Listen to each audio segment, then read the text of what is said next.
మరి steel plant గురించి ఈ మధ్యన ముఖ్యమంత్రి గారు వచ్చి మరి ఆ కార్మికుల మీద అనాచరణ వ్యాఖ్యలు చేశారు. మరి దానికి క్షమాపణ చెప్పాలని చెప్పి మా పార్టీ తరఫున వైఎస్ఆర్సీపీ కార్పొరేటర్ అందరం కూడా దీని మీద ఈరోజు కార్యక్రమం పెట్టడం జరిగింది. ఎందుకంటే గతంలో 24 ఎలక్షన్స్లో వచ్చినప్పుడు మీ అందరికీ మనందరం కలిసి పోరాడదామని చెప్పిన ముఖ్యమంత్రి మరి మొన్న వచ్చి వైట్ ఎలిఫెంట్లు అని చెప్పి చెప్పడం జరిగింది. మరి వైట్ ఎలిఫెంట్కి ఎవరు పెంచుతారని అడుగుతున్నారు. మరి ఇవన్నీ తెలిసినప్పుడు అంతకుముందు ఎలక్షన్లో వచ్చి ఆ కార్మికులందరినీ మభ్యపెట్టవలసిన అవసరం ఏమొచ్చిందని చెప్పి సూటిగా మేము చంద్రబాబు నాయుడు గారిని అడుగుతున్నాం. దాంతోపాటు ఈరోజు కౌన్సిల్లో కూడా దీని మీద తీర్మానం చేయమని చెప్పేసి మేమందరం కూడా కోరుతామని చెప్పి తెలియజేస్తున్నాం. నమస్కారం. విశాఖ స్టీల్ ప్లాంట్ సంబంధించి గతంలో ఏదైతే 2024 ఎలక్షన్ ముందు చంద్రబాబు నాయుడుకి దాన్ని పరిరక్షిస్తాం, దాన్ని కాపాడుతాను చేసిన వ్యాఖ్యలు ఈరోజు మన సిఐఎస్ సదస్సులో ఎండింగ్లో చేసిన వ్యాఖ్యలు పాపం స్టీల్ ప్లాంట్ వైట్ ఎలిఫెంట్ పోల్చడం, మనం పోషించిన దాన్ని నమ్ముకోవడం బెటర్ అని చెప్పడం ఎంతవరకు న్యాయమని మీ అందరి ద్వారా ప్రశ్నిస్తూ ఉన్నాం. అది చాలా తప్పుడు వ్యాఖ్యలు. అదే తెలిసినట్టయితే దానికి మీరు 2024 ఎలక్షన్ ముందు దేనికి ఎందుకు మీరు ప్రతిజ్ఞ చేయాలి, మీరు కాపాడుతామని చేస్తాను ఎందుకు చెప్పాలి?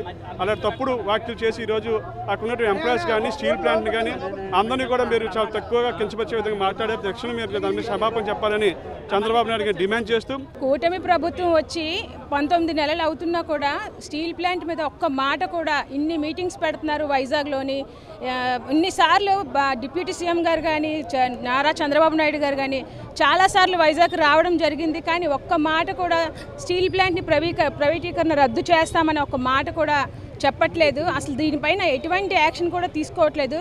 కూటమి ప్రభుత్వంలో ఉన్న ఎమ్మెల్యేలు కానీ మంత్రులు కానీ ఎందుకు దీనిపై నోరు విప్పటం లేదు?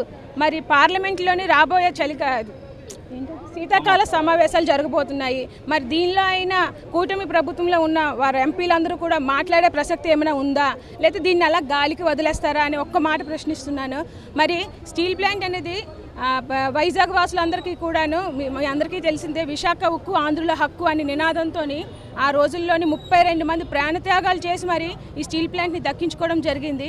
మరి అలాంటిది ఎలక్షన్కి ముందు ఎన్నో కళ్ళబొల్లి మాటలు చెప్పి మీకు వచ్చిన వెంటనే మీకు ప్రైవేటీకరణ రద్దు చేస్తామని చెప్పి చంద్రబాబు నాయుడు గారు కానివ్వండి, అలాగే పవన్ కళ్యాణ్ గారు కానివ్వండి ఎన్నో మాటలు చెప్పి ప్రజల్ని మోసగించి ఈరోజు గెలిచి గద్దెపై ఎక్కిన వెంటనే కూడా అదే స్టీల్ ప్లాంట్లో ఉద్యోగాలు చేసిన వాళ్ళందరికీ కూడా మోసం చేసి వెన్నుపోటు పోవడం జరిగింది.